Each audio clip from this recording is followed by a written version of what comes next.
Hey, how's it going?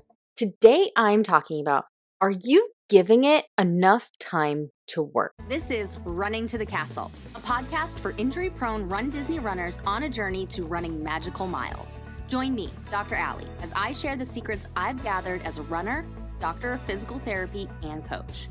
You'll learn the exact ways I get my clients to the castle strong without feeling broken or held together with KT tape as they cross the finish line. So today I'm talking about treatments for your pain. Are you giving it enough time to work? I get this question all the time. What should I do for my pain? And I'm making a separate podcast episode for after this one about that. So I'm kind of doing these backwards, but this is just the way it's panning out. But often people are asking, what should I do for pain? And many times they are doing the right thing. So they may be asking to make sure they're doing the right thing.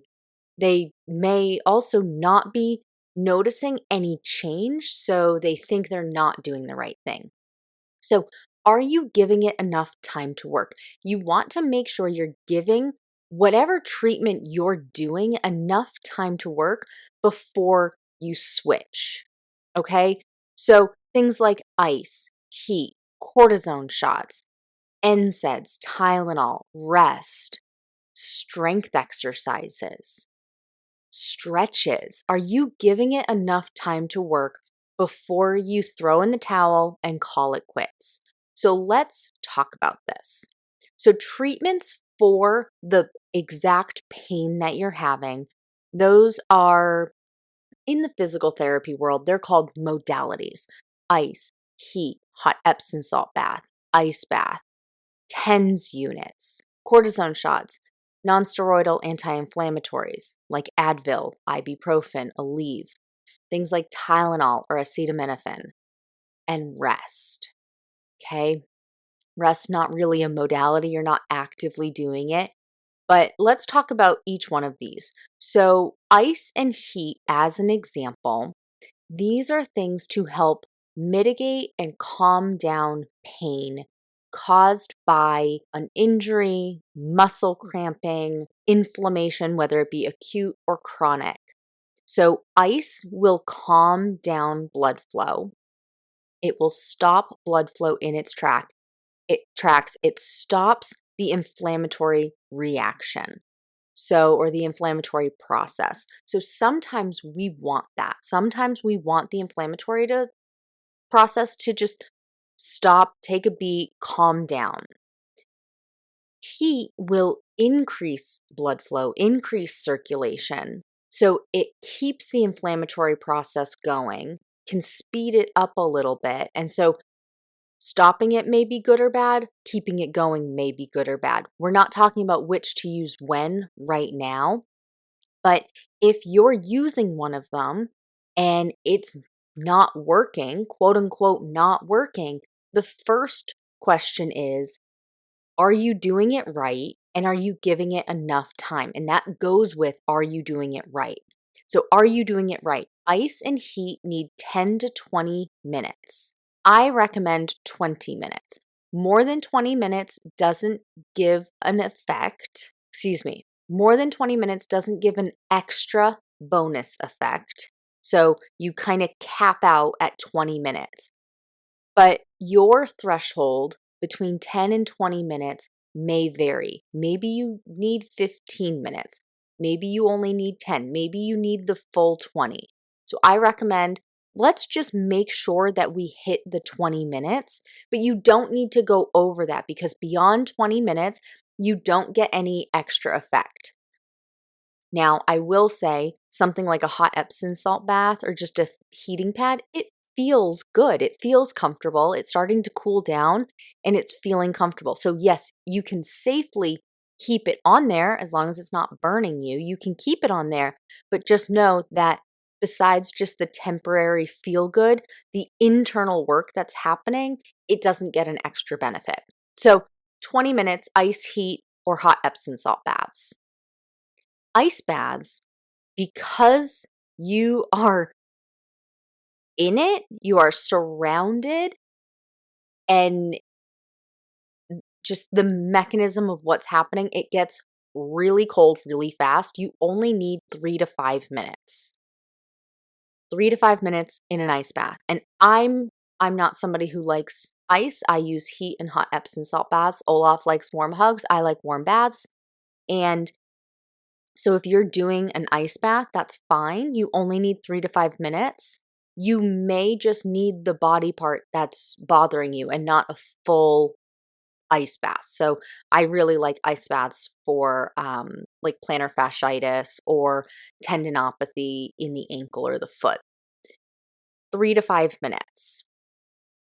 How long or how often, how much time do you need to give it before you call it quits?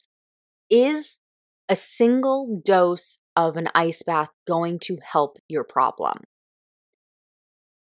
Yes, and a single ice bath helps calm down the inflammation.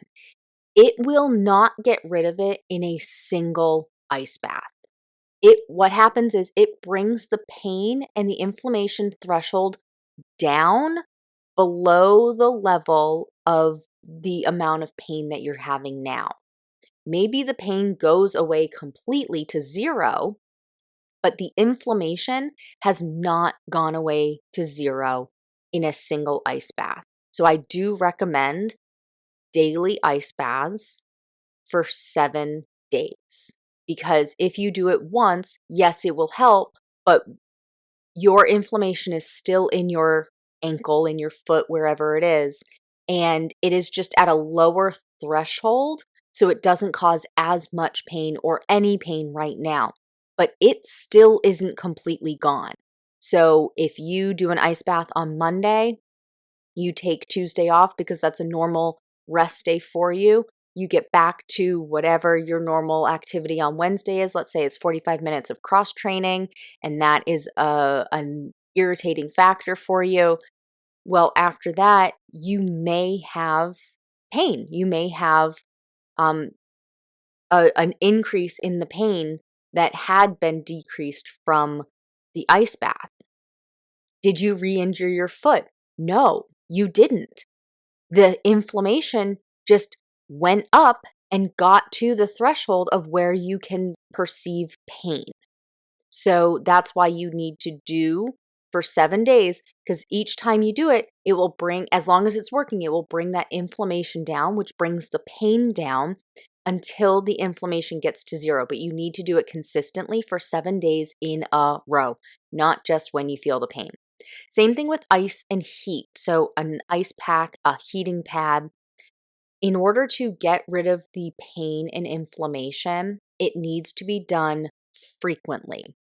A single dose of a cold pack on your knee, if it's a traditional running injury and not just I bumped my knee on the table, that's a very minor injury.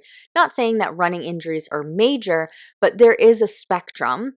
And so if we're talking about just bumping the knee and causing a welt from hitting your knee on the table or something like that, that may just need one single dose of the ice pack.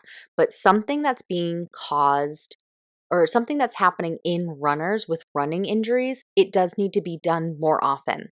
Sometimes as often as 5 times a day for 14 days. I do recommend at least once a day for 10 days. If you are going to message me and say, what should I do for my foot pain? And you've been icing and you've only iced once for 10 minutes, to handle the pain, I'm going to recommend up to 5 times a day for 10 to 14 days. Because you did not give it enough time with a single dose. Same thing with heat. It will need the same amount of time. Up to 5 times a day, 10 to 14 days. Ice and heat help decrease inflammation, but they are not like a medication. A medication is a much higher dose of anti-inflammatory treatment. That could get rid of a problem in one day, like a headache. Take an Advil for headaches. That's a common thing people do. You may just need one. Sometimes you need it more often. You need to take 2 doses in a day. Sometimes you need 3 doses. A lot of times you just need 1 dose. Okay, but ice and heat are not the same.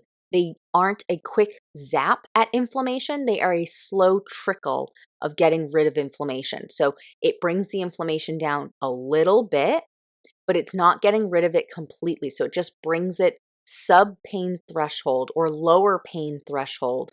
And you need to repeatedly do it over and over and over again, even if you have no pain, but the problem started, the pain was within the past 10 to 14 days. You want to get every little bit, every little ounce out of it. Okay, things like NSAIDs and Tylenol. NSAIDs are nonsteroidal anti-inflammatories. Ibuprofen, Advil, Aleve, Motrin. Those are all examples. Aspirin. Those are all examples. Those get rid of inflammation and they target pain at the site of the injury. Those can be taken as directed on the over-the-counter pill bottle. Like I just mentioned, sometimes you need 1, sometimes you need 3. Tylenol. Tylenol is not an anti-inflammatory. It does not get rid of inflammation. So if you've been taking something like Tylenol, but it's an inflammatory problem, an inflammation problem, Tylenol won't touch it. Tylenol works to get rid of pain in the brain. It works to stop how your body is perceiving pain, but it does not stop inflammation causing pain. So it essentially tells your brain to stop feeling that pain, whereas an NSAID tells the body to stop the inflammation and stop the pain at the site, not just how we're feeling it. So those are 2 different. Of course, I'm never recommending to take one of those. Discuss with your prescribing provider which one to take, but that's just a little information about how they work. Things like cortisone shots. So I used to work when I worked in Rhode Island Hospital, I was the physical therapist for the Comprehensive Spine Center. We saw so many people coming in for pain injections, typically cortisone shots, a steroid shot, epidural steroid injection, ESI. We saw so many of those. We also saw other things. We saw radiofrequency ablations and people who took pills for the pain. But cortisone shots were really common because they were really effective.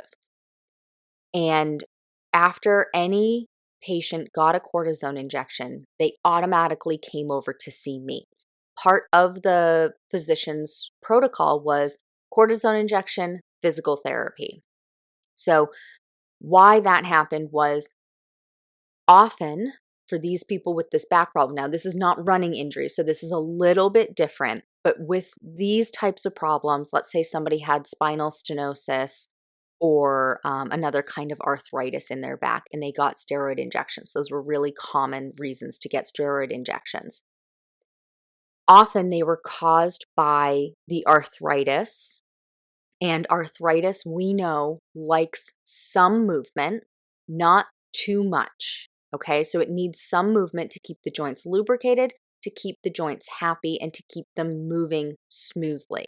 So the cortisone injection in this case was used to calm down inflammation and pain so that the person could tolerate the movements that would then give them long-term relief. But there is a window in there. We typically recommended that within 48 to 72 hours, the person did normal activities, but nothing excessive. So they could get up and move around their house. They could go to work as they normally did. If they had to go to the grocery store, they could, but maybe if they could push it the next day, maybe do that. But no running, no heavy lifting, nothing excessive. We wanted to let that cortisone injection set and let it take effect. Typically, patients would have no pain when they walked out of the clinic, and that was because of the local anesthetic. And then in 48 to 72 hours, their pain came back. They often would come to me because we typically had our first physical therapy session 2 to 3 days later, so outside that time window so that we could let that cortisone sit. They would come back to me and say, "Oh, it didn't work. I felt so good when I left the clinic, and now all of my pain is back and then some." So why would something like that happen? So it takes up to 2 weeks for cortisone to take full effect.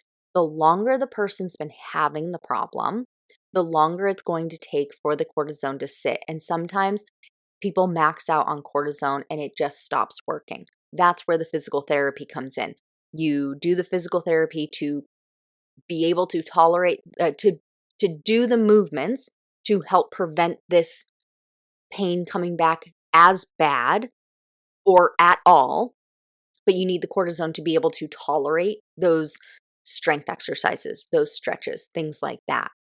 But within those first 48 to 72 hours, I expected them to have pain again because it takes 14 days. Your body has to deal with it, it has to react to it and react in a good way. Sometimes, especially if somebody had heart problems or diabetes, cortisone injections made their pain worse because it increased their blood pressure and it increased their sugars, which both of those things create more pain via a different mechanism. So it's not pain from the arthritis and the spine, but the pain in that area is increased because of these other comorbidities, the diabetes and the high blood pressure, because cortisone injections increase blood pressure and they increase sugar levels. You have to be really careful about sugar levels and blood pressure levels when you're getting these injections. So for a cortisone shot, after those 48 to 72 hours, the pain typically would start going down and down and down again, and up to 2 weeks to take full effect. And that's also with if they didn't go and do a whole lot when they still had that local anesthetic in their system. If they went and did a ton with that local anesthetic, they could have caused new problems. Gone and done something, lifted a heavy case of water, but they don't actually have the strength to do that heavy case of water lifting. So now their muscle has spasmed because it has tried to do more than it's capable of doing. So that's just an example that I used to see in the back clinic. So ice and heat, 10 to 14 days, ice bath, 7 days, cortisone shot, 2 weeks. Nonsteroidal anti-inflammatories could be 1 time, could be 3 times. Tylenol, if it's an inflammatory thing, Tylenol is not going to really touch it. So if it's not gone in 3 days, I typically recommend somebody switch it up. And then rest. Rest. How long do you need to be resting for it to work? If you have one of the most common running injuries, which include runner's knee, IT band problems, Achilles problems, shin splints, plantar fasciitis, meniscus problems, how much rest should you be doing? So, really, it's active rest, it's not complete bed rest. But let's say, just for conversation's sake, you did take bed rest. You did lay up and relax to let the pain subside. If your pain is not gone within 10 days, more rest is not going to help you. If it's not gone with pure rest in 10 days, you need something else, whether that be some actual movement, so not full rest, or ice, or heat, or cortisone shot, or NSAIDs, or Tylenol. Most people notice a difference resting within the first couple of days. Now, you've been listening to this podcast before, so you know that I'm going to recommend not jumping right back into the activity because pure rest is not going to fix the initial problem. You didn't have the pain, you didn't get the pain, you didn't get the injury by doing some movement. You got the pain or the injury by exceeding your body's tolerance, by doing too much of something, too much heavy lifting, like lifting too much, running too much, um, overtraining, things like that. So, of course, after rest, you need to build back up into whatever you're trying to do. And then strength exercises. Did you give it enough time to work? Well, you have to make sure you're doing the right exercises, right? You have to make sure you're doing the right amount of lifting with the right number of repetitions, the right amount of weight. But it takes 8 to 12 weeks to see real results. You should start noticing that you can lift a little bit heavier in about 6 weeks, but to really feel stronger, it's 8 to 12 weeks because that is just how long it takes muscles to build themselves. With the replication, the overturn of muscle cells to be stronger, it's 8 to 12 weeks. We cannot speed that up any faster than that. If at 12 weeks you are not stronger on testing, something needs to change. You either aren't doing the right exercises or you aren't lifting heavy enough. That's typically what it is, lifting the wrong amount. Most of the time, somebody can get stronger with almost any kind of exercise, as long as you're targeting the muscles that you're trying to strengthen. An example is a couple of years ago, somebody in my DMs had said that they're looking to strengthen. What are they looking to strengthen? They were looking to strengthen their hip flexors. Okay, they had weak hip flexors and they were looking to strengthen their hip flexors. So they were doing clamshells and bridging.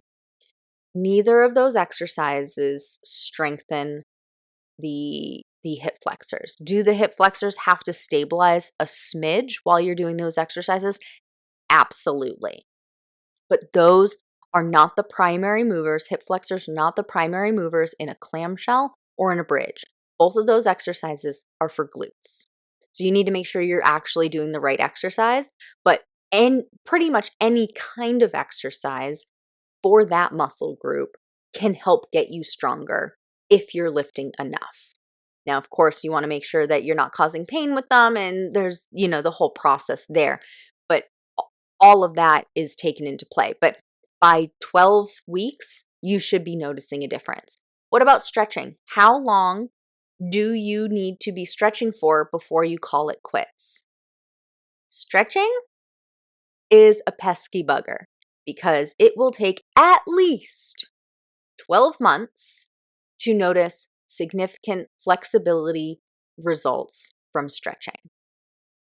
So, if you have been stretching for 3 weeks and you do not feel more flexible, maybe you even feel tighter, I am going to say I am not surprised. Give it 12 months and then come back and see me. Now, of course, keep an eye on things over time. The stretches should be getting easier and you should be able to go farther in them, further in them, farther in them. But to really notice that you are more flexible, like let's say you want to do the splits, you have to be stretching your hip flexors, your hamstrings, your hips and knees in general. And if you're not flexible, it's highly unlikely you're going to be able to consistently do a split in 3 to 6 weeks. I'd say get closer to 12 months. For the runners that want to finish their next Run Disney race stronger and faster so you stop getting injured, you beat the balloon ladies, and you cross the finish line, I invite you to check out my newest program, Stronger, Faster, Finisher. Get the workouts you need to build speed, stamina, and strength. If that sounds like something you're looking for your next race, visit the link in the show notes to learn more. As always, thanks so much for listening. That's all for now. Talk to you soon.